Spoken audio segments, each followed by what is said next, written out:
পাউরুটি দিয়ে সবসময় জ্যাম পাউরুটি বা স্যান্ডউইচ না খেয়ে মাঝে মধ্যে এভাবে মিষ্টি তৈরি করে ফেলুন।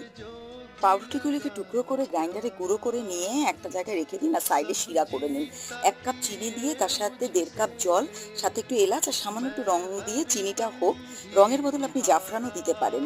তার সাথে এদিকে সাইডে আপনি পাউরুটির গুঁড়োটা নিয়ে পাউরুটির গুঁড়োর মধ্যে যেমন করে আমরা ময়াম দিই, ঘি দিয়ে একটু গুঁড়ো দুধ দিয়ে আর একটু বেকিং সোডা দিয়ে আর সামান্য লবণ দিয়ে ময়াম করে নিয়ে তারপর গোল গোল আকারে গড়ে নিয়ে সাদা তেলের মধ্যে ভেজে নিতে হবে। এই ক্ষেত্রে যেন তেলটা খুব বেশি গরম না হয়ে যায়। কিছুটা আপনি লাল লাল করে ভাজুন আর কিছুটা কালো জাম খেতে ইচ্ছে করলে কালো জামের মতন করে ভেজে নিয়ে গরম গরম শিরার মধ্যে ফেলে রেখে কিছুক্ষণ ঢেকে রেখে দিন। ঠান্ডা হলে পরিবেশন করুন। আমি হলফ করে বলতে পারি, হঠাৎ করে কোনো অতিথি এসে গেলে এভাবে করে মিষ্টি দিলে কেউ বুঝতেই পারবেন এটা পাউরুটির তৈরি। এভাবে করে একবার বানিয়ে মিষ্টি সকলকে খাওয়ান এবং নিজে খান। ভালো লাগলে একটু লাইক দিয়ে চ্যানেলটিকে সাবস্ক্রাইব করুন।